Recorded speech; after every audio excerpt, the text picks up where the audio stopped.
So from the phase guide,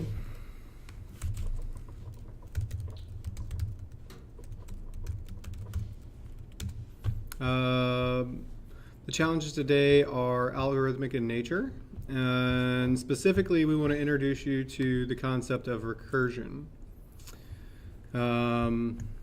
Is there anything you want to cover before we dive into that? I don't think so. Normally I would say something on yield, but people seem to be Pretty yielding up? yeah. Okay. For the record, I do expect you to get through all the challenges in the day. That's the level that I need you to be at. And I realize that that is an extremely daunting task and that seems like way, way too much and more than you could possibly do. And that's the point. Just saying. So, yeah, you've got a factorial challenge today, Fibonacci sequence, which are like very different math things that you can do.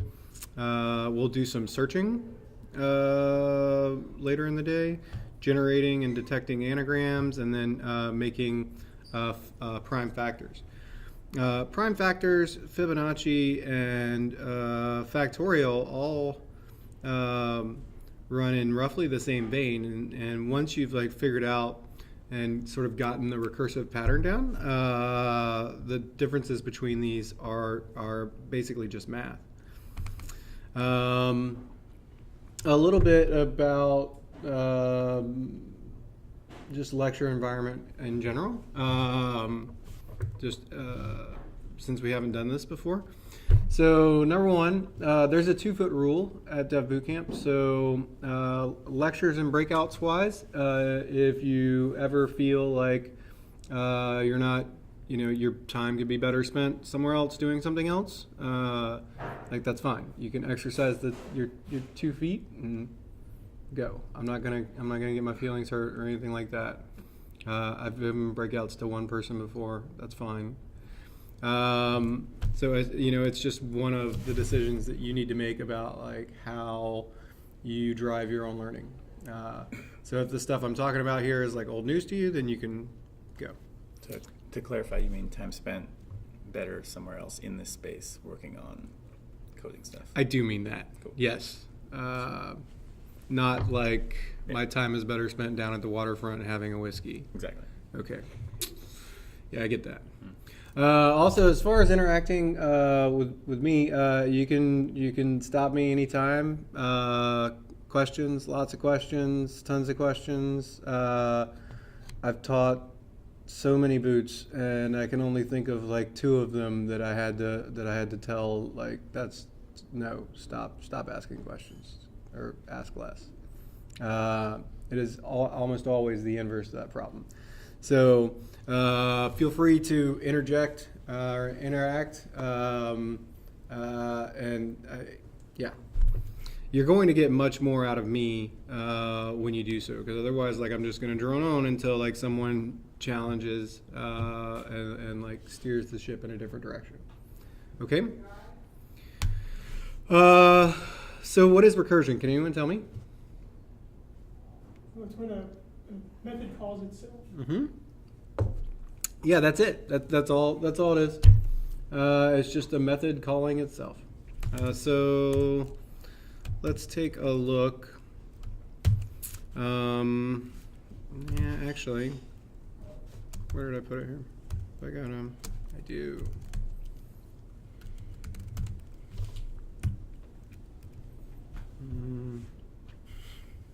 Oh shoot. Oh well. Touch recursive.rb.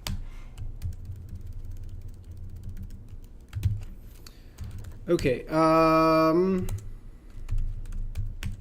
So let's do a first example of like you were summing an array yesterday, right? That was one of the challenges you were doing? Yeah. You were like adding up some stuff. And if we wanted to do this iteratively, we would probably like give ourselves some sort of running total. We say array.each, do num end and be like num, or I'm sorry, total plus equals num, and then return the total.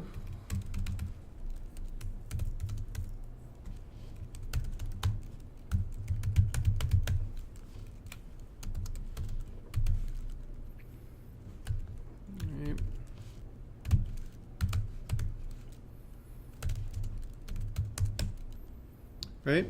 Cool. This all makes sense to everyone, yes? Okay.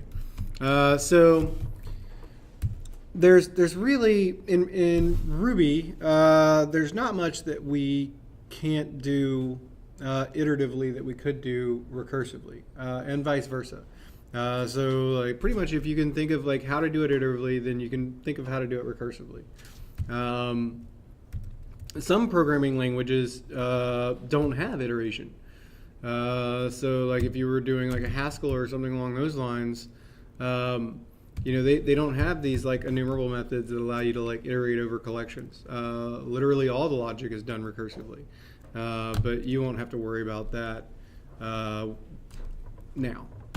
So like if we wanted to write sum recursively, we could say sum it still takes into array. Let's call it recursive sum.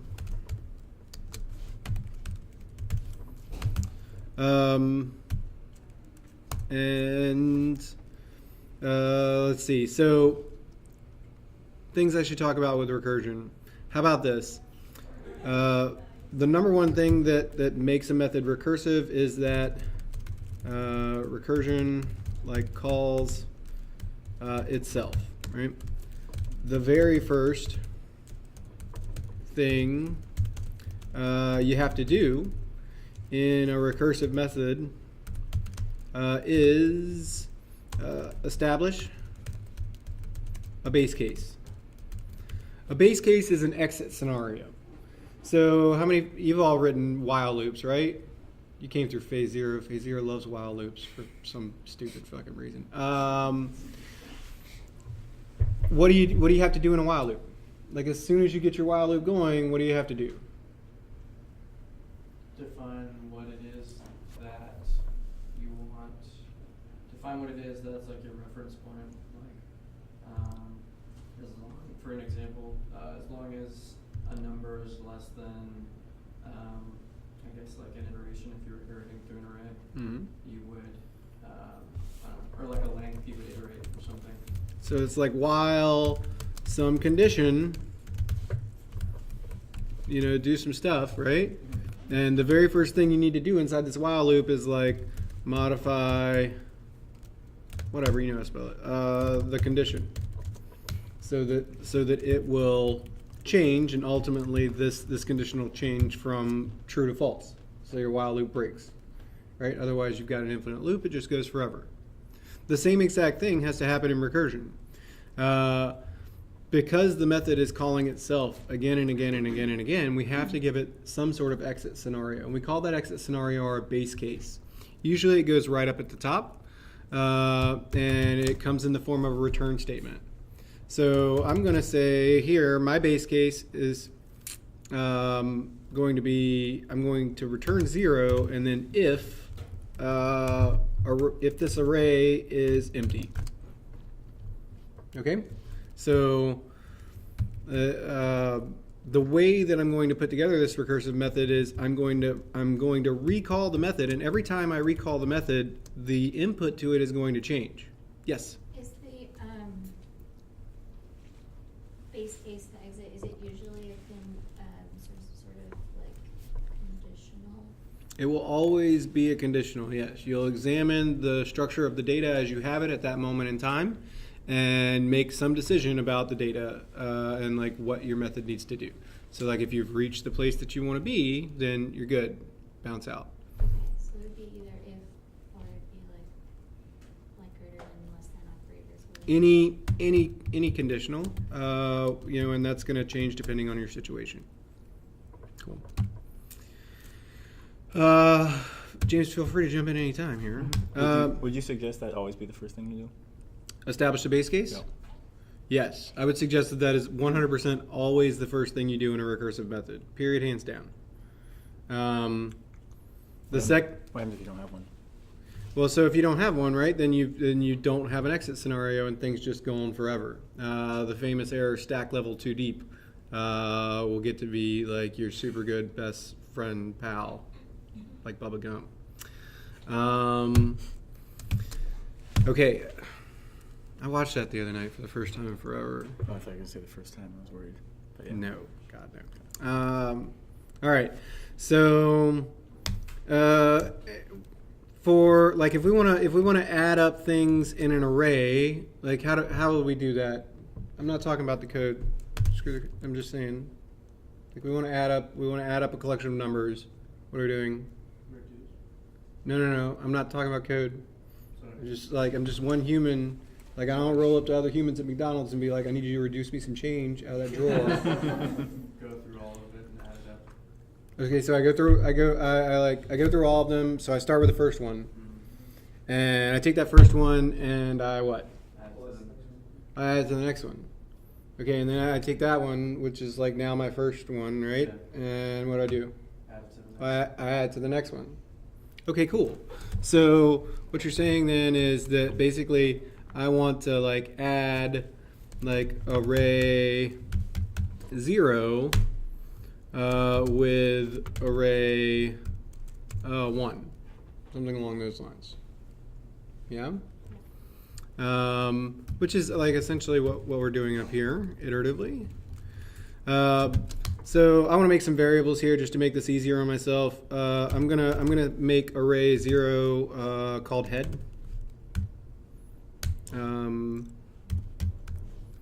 Actually, I don't want to use 0. Is there another method that I could use that would like give me the first element off the array? Like if you want the first element? Yeah. Just the first one? Oh, shift? Yeah, I could shift it off, right? Yeah. Okay, cool. And then I could make the tail. A tail, generally speaking, in programming is like everything else, right? I just set the tail to be the array itself because shift is destructive. So shift is going to like take that first element off, and then the array now at this point is going to be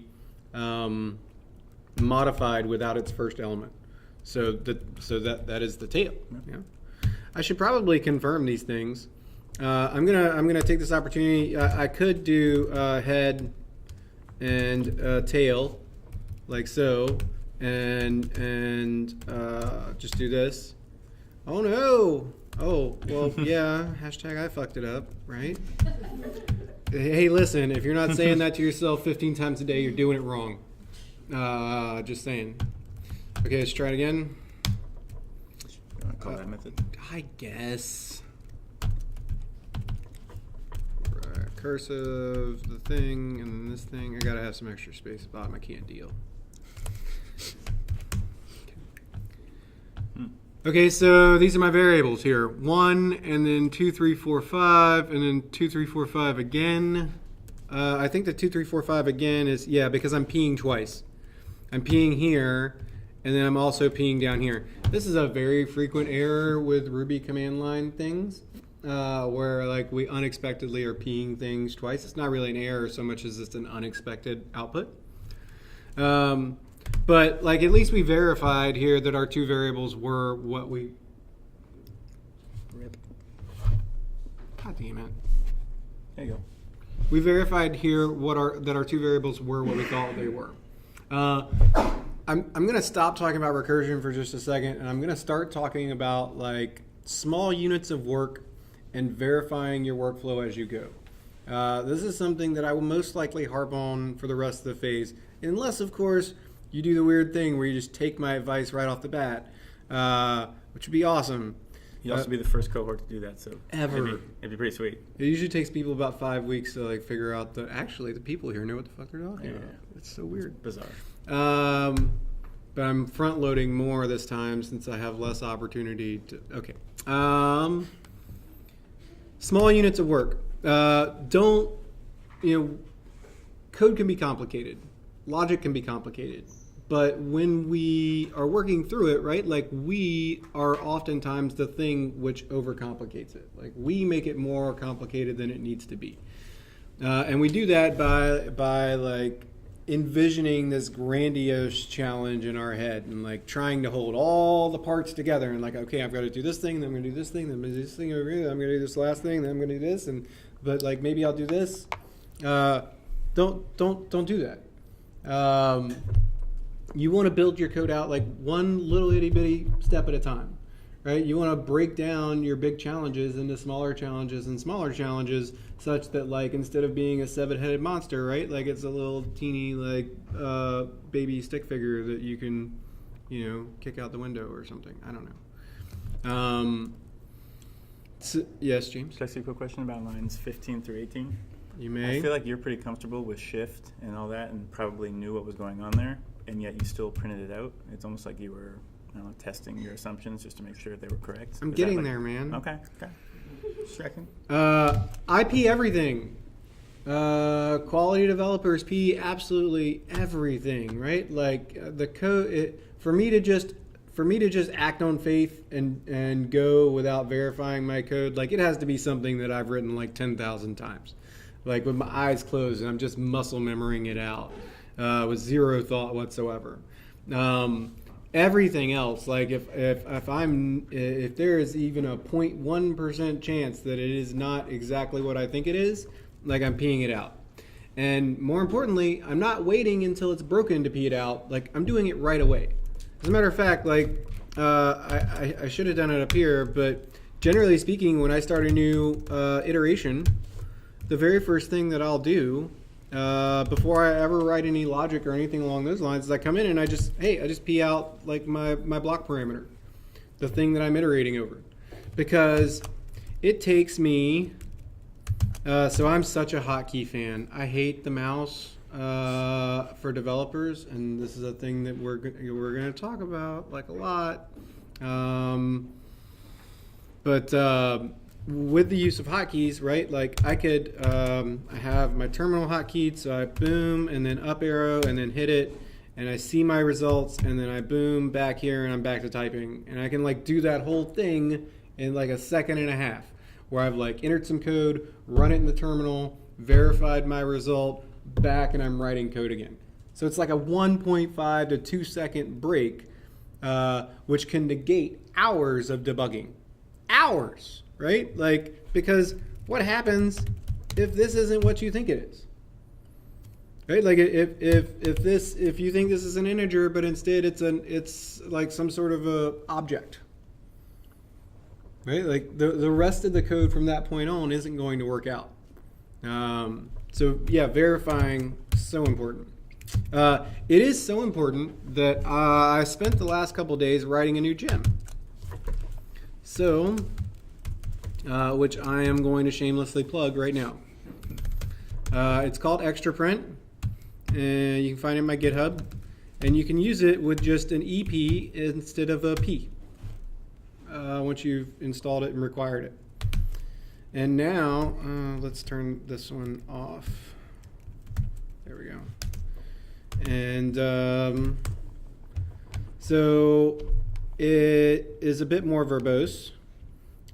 It tells you things like the class of your variable, where you called the variable from. It wraps it in some like random colored arrows. And then here's the actual variable itself. So this first one, this is a number. The second one, it's an array, and like here's our array.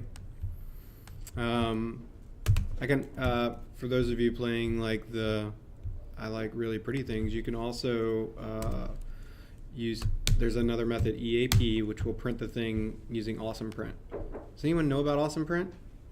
Oh God, it's awesome. I mean, it is.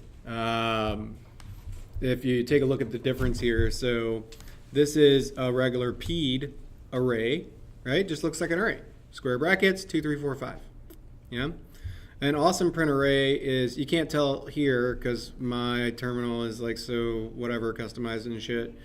But it's color coded, and the arrays are indexed as well. Like they're tabbed in, they're structured, and they're indexed. So like if I was rando Ruby Ruby damn it, array. There we go. This can become especially useful for like larger data structures down the road. Yeah. Instead of just having a giant block of text on the screen, you've got something that like is actually visually parsable. So the moral of all those stories was, seriously, where is it? Where'd it go? Too much windows open. There we go. Is like verify what you got and what you've got going on. Okay, cool. Moving on. Great. Thanks for your time. So yeah, head and tail, and then recursively so it calls itself. So I need to call this method recursive sum, and I need to pass it some input.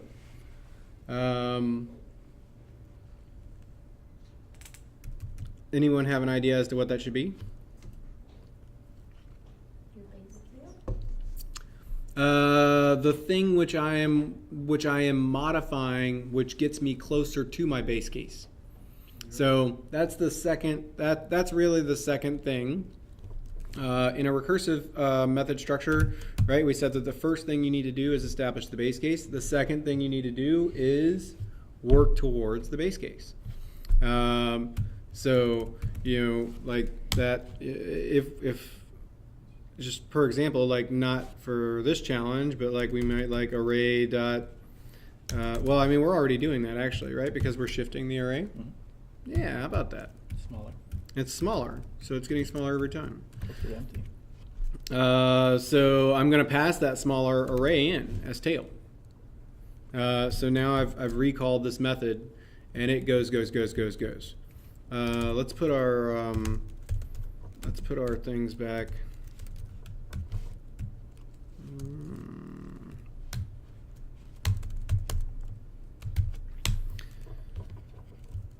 One. Okay, so now the method's being called multiple times, and each time it's being called, we can see that the array, the tail, is getting shorter and shorter until it's empty, at which point the method exits. So it operated exactly as I've told it to, not exactly as I wanted it to. Why not? Yeah, we're not summing anything. We're not actually summing anything at all. So we could just say over here, we could say head plus that tail. And oops, I need to turn the P statement back on here.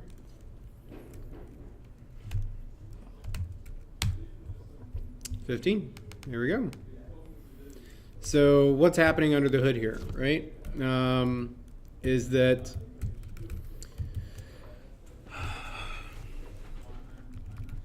the recursive call, right? So like this is starting up a new method, right? With recursive sum with a different input. The array has changed. And like it goes down until it hits that base case, and then it starts like once your recursive algorithm hits its base case, it starts its return journey, which is not instantaneous, right? Like there's logic there. So let's say that we were 5 levels deep and we hit our base case, return 0 if array empty. So this method, the 5th level recursive sum, returns 0. So this becomes 0. Right? And then what was head? This would be head would be yeah, it would be whatever the previous the previous element in the array. Sorry. So this is at the 4th level deep, so it'd be in this case it would be 5 plus 0, and then because this is now the last thing in the recursive sum method, yeah, that fourth level recursive sum returns. It returns the sum of these two things, 5 plus 0. So now on the third level, this is 5, and this is 4.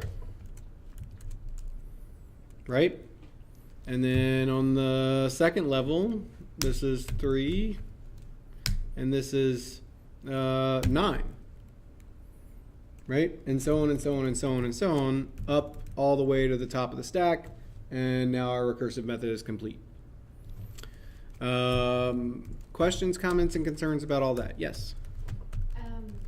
What do you mean by goes back up the stack? I'm confused by, usually like after return nothing happens, right? Mm-hmm. That's usually the last statement. That's correct. So I'm confused how it skips over return A, and then B, what you mean by it moves back up the stack. Sure. So, tell you what I'm going to do is I'm going to lose these comments. And 1 second, I'm going to refactor this just a bit. Let's do this as head comma tail equals array comma array. There we go. So we can just lose this line. And then let's take this thing and I'll put it down here. 1, 2. So in a recursive scenario, like you have all these methods running simultaneously, and you know where this one is head, let's say tail is 0, and head is 5, and then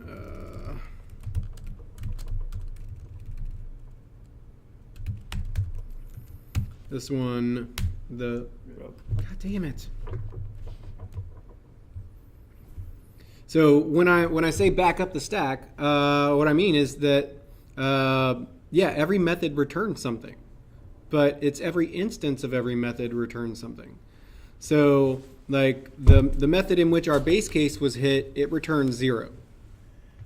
The next method up returns the result of this line. Because this one returns 0, then this right here becomes 0. And head now is 5. So because this is the last thing that's evaluated in this method, 5 plus 0 is what's returned from this method.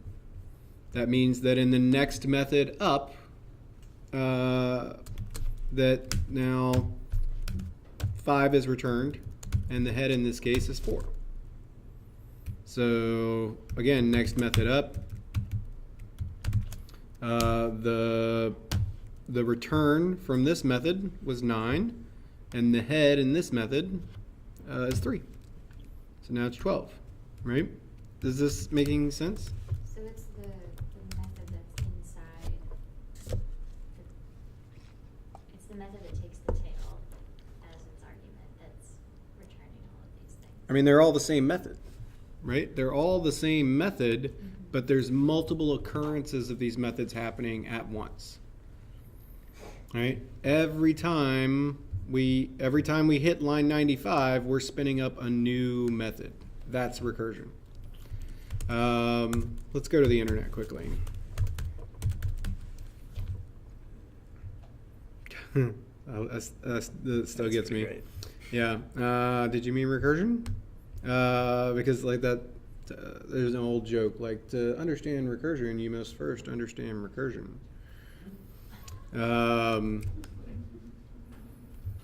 So, yeah, I mean, yeah, here we go. You know, it's kind of like this, right? Like it's just going again and again and again and again and again and again and again. It's just the same method being executed infinitely until like some scenario is reached in which like, okay, we're done.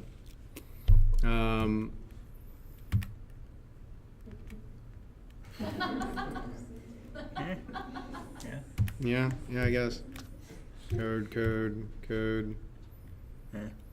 Yeah, input, right? Like it's going down, and our data set is getting smaller, right? And then it reaches that spot, and then it's got to climb back up. So it's got to come back out all those levels to the top levels. So grow, grow, grow, grow, grow. Yeah. Oh,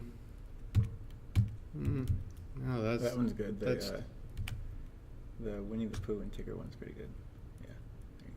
There you oh God, sweet Yeah. Jesus. Uh-huh. That's not a honey. Oh no.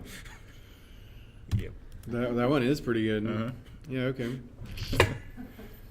All right. Ooh. Yeah. So it's a difficult topic to talk through, but I tell you what.